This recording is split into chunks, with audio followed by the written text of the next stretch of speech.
Lagos is a gargantuan megalopolis, a manifest study of geometrically rapid urbanization in settlement geography. The name Lagos was coined out of the word lagoon, which is a large body of water separated from the sea or ocean by a low sandbank or coral reef. The initial Portuguese explorers called it Lago de Coramo, from where the tacit unique name Lagos was distilled. Among the largest of cities in the world, Lagos eclipsed herself as a city and necessarily became a state. An aerial view of Lagos will demonstrate the massive urban sprawl ever expanding. So it is a pleasant surprise to find an oasis of conservation within this millionaire city-state. A clear marvel in ecotourism. In this seminal episode on Chantefrique, we welcome you to the magnificent Lekki Conservation Center. The Lekki Conservation Center, Etiosa, Lekki Peninsula in Lagos, was established in 1990 by the Nigerian Conservation Foundation. The Conservation Center is arguably one of Africa's most prominent, most diverse natural parks. It is a veritable, magnificent study in ecotourism. What is ecotourism? Ecotourism is about uniting conservation communities and sustainable travel. This means that those who implement, participate in, and market ecotourism activities should adopt ecotourism principles of minimizing physical, social, behavioral, and psychological impact on the immediate affected environment. Wikipedia defines ecotourism as a form of tourism involving visiting fragile, pristine, and relatively undisturbed natural areas intended as a low-impact and often small-scale alteration to standard tourism, which is on a massive scale. Ecotourism focuses on socially responsible travel, personal growth, and environmental sustainability.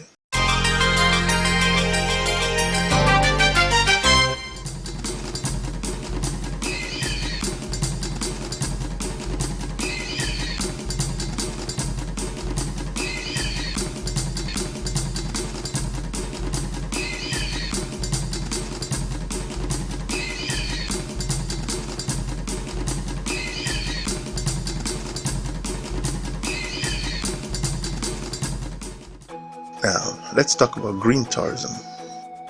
These are all relevant in defining and affirming the appropriateness of the Lekki Conservation Center. Green tourism is relevant to any tourism business, large or small, rural or urban, whether focused on ecotourism, business tourism, or any other tourism niche market. Green tourism businesses are those actively engaged in reducing the negative environmental impact of their tourism operations in whatever environment they find themselves. I believe that it is in the spirit of green tourism and ecotourism that the brilliant idea of the Lekki Conservation Center was set up. Keep watching.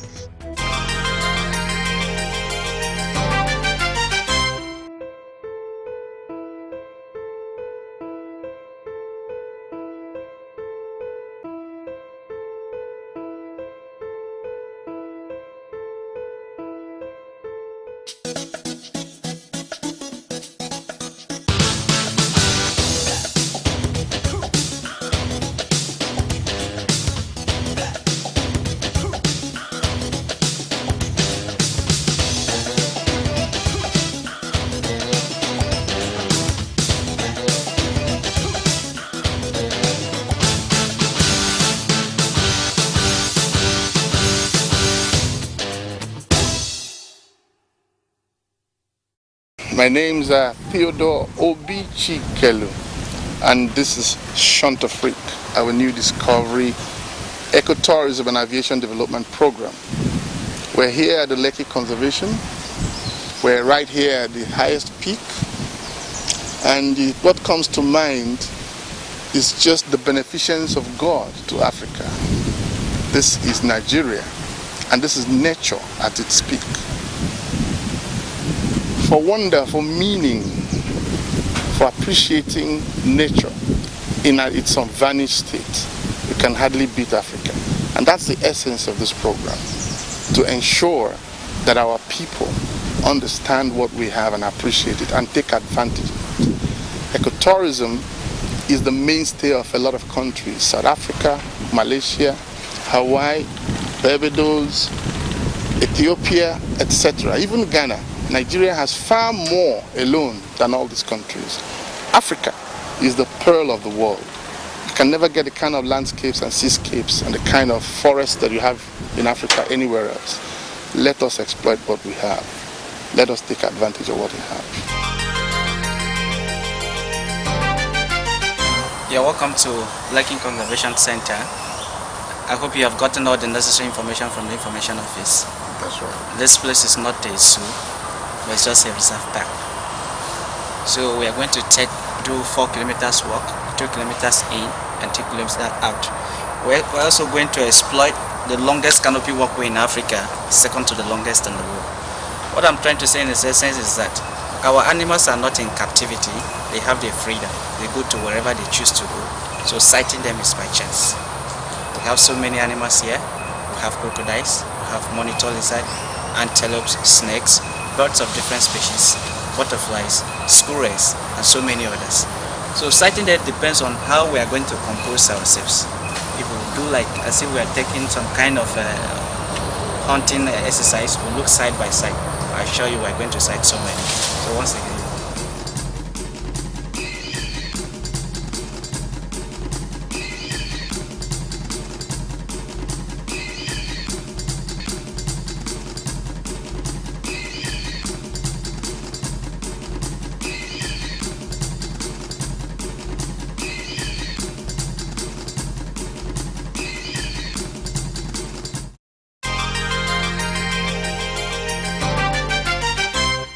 Nigeria Conservation Foundation was established in 1980, then formally registered as a charitable organization in 1982. Okay. The trail we are working on was constructed in 1990. We have been a conservation leaders for a good number of years, and it is the largest environmental non-governmental organization in Nigeria, with its national headquarters in Lagos. Okay, that what's the name of that monkey? Mona monkey. Mona. Yeah, Mona. What does a Mona monkey do? What's the difference? They are small. Mona are friendly. They are not like other species. That are aggressive. Yes, and there are about 17 different species of monkeys, but there's no way in a forest community like this that you can see the total number. You can see like 6, 7, 8 respectively. But the only species that is remaining in this forest is the Mona. There used to be other species before, but they might have been harvested by hunters before the idea of conservation.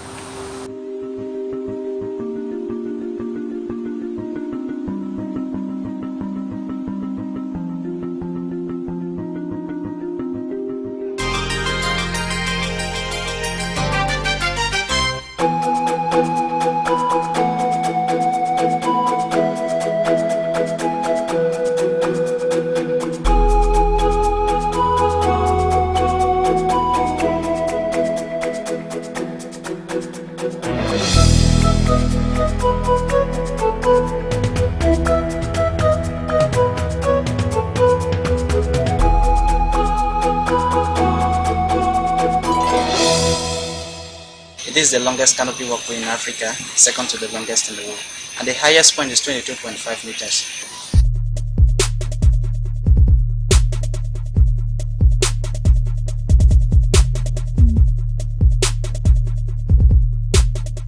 This is the second round of it. At this level, we are 14 meters above the forest floor.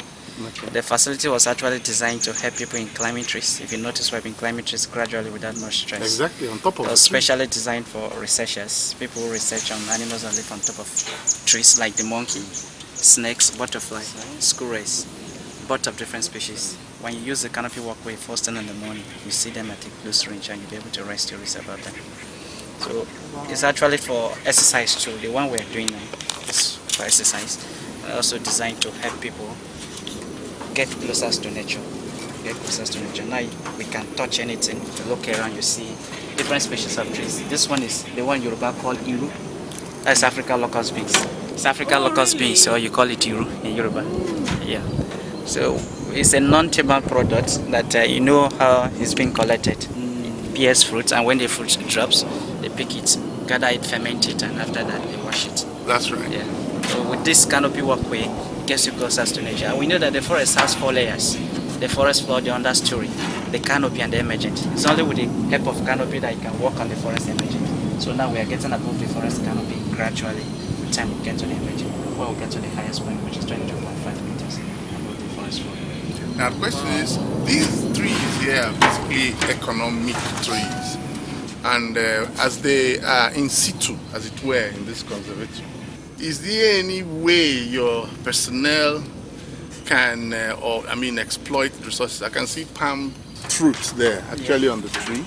Yeah. Some of these trees yield like palm wine. Now you're talking about this African locust bean, and so on and so forth. Or they are just left to wait because they are part of the conservation. They are not waste, like you said. You know, like the palms, they are product for monkeys. Anything you see are on tap, because it's a conservation-minded area. So the monkeys feed on it.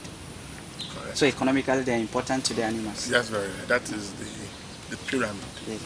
the cycle. That's very good.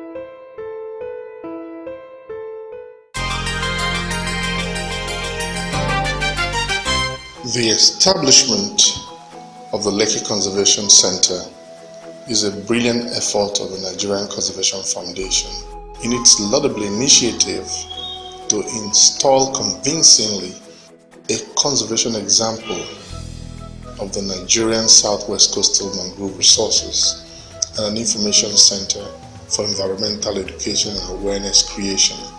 This has enabled a process where students from various academic institutions and tourists have a clear opportunity to learn various steps to conserving national resources. Aside from the economic galvanization of tourism activities, there must be clear concerns about the immediate and long-term effect of such activity on the environment. Tourism in all its ramifications must consider environmental impact and its assessment as relevant to ensure positive ecotourism activity.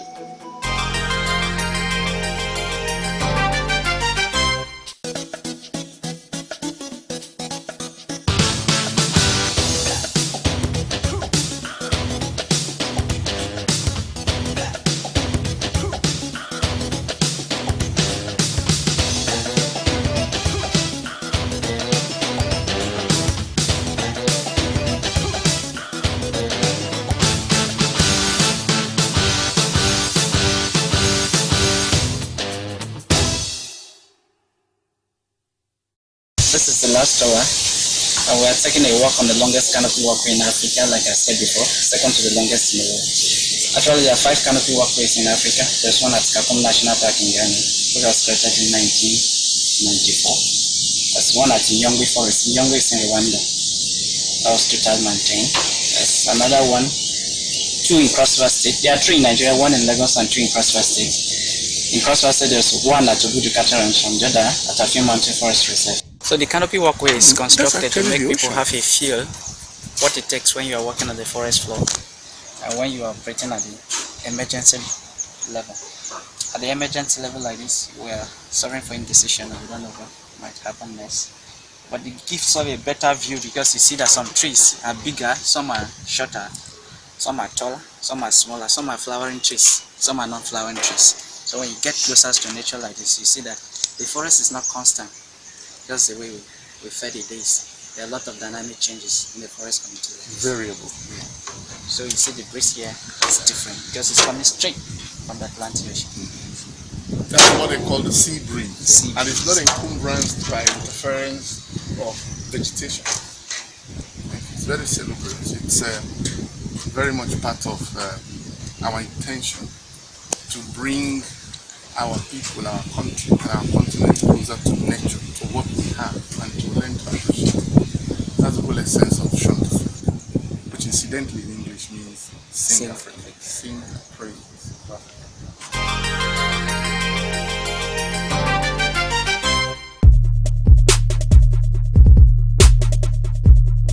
Hello once again. Here we are at the top of the conservation complex in Lekki, the highest point, which I understand is 22.5 meters above mean sea level. Actually, that's quite a height. As you can see, we're standing right on top of the trees and looking at the flora and fauna. It is part of the indicative program of our new television series called Shantafrika. Shantafrika means Sing Africa. We are trying to ensure that we are at home with what we have. We understand the natural resources that we have, and we encourage tourism. And of course, as everyone knows, tourism is driven by transportation, of which the most defined and the most sophisticated is air transport. That is the import of this program. Thank you for your attention.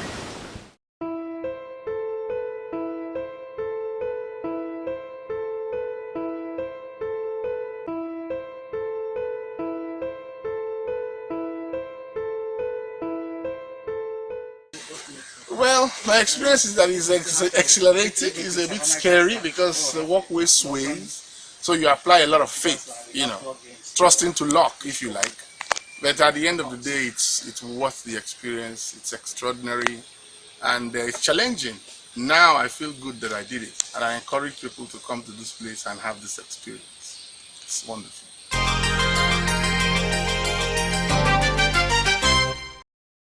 It is as dramatic as it is poetic.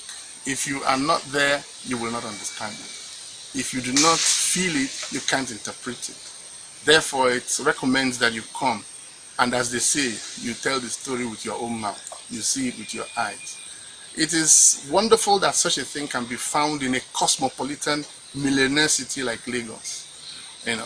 And in these days of high pressure work, traffic, etc., this is a place that has a health implication. When you are very close to nature, you go back to man at his atavistic natural level. And that in itself is better than any other kind of prophylactic medicine that anybody will apply to you. Therefore, it's my recommendation for inbound tourists that if they threaten the borders of Lagos, the conservation in Lekki is a must-see.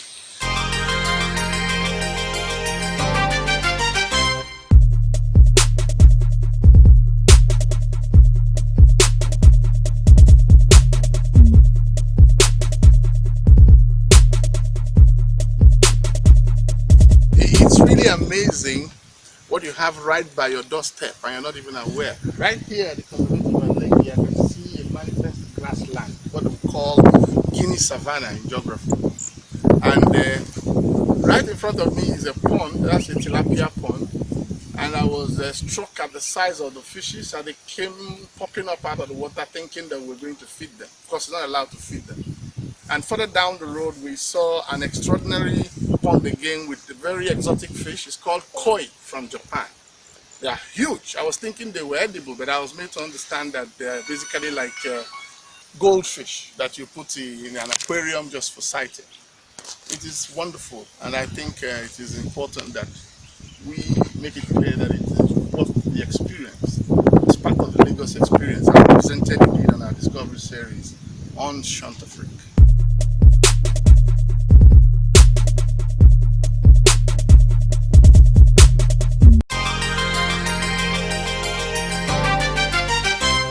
We have come to the end of this episode on the Lekki conservation.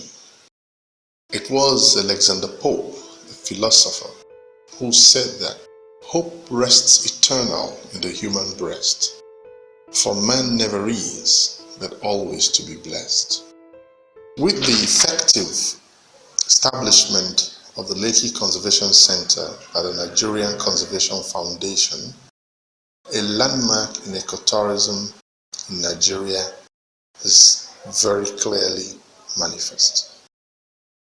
And indeed, there is hope, not just for the fledgling tourism industry, but in the awareness and education of tourism practitioners in the appropriateness and absolute necessity of environmentally conscious tourism activity or ecotourism. Keep a date with us next week for yet another illuminating and edifying edition on the Lekki Conservation Center on Shantofrik. Tourism without boundaries.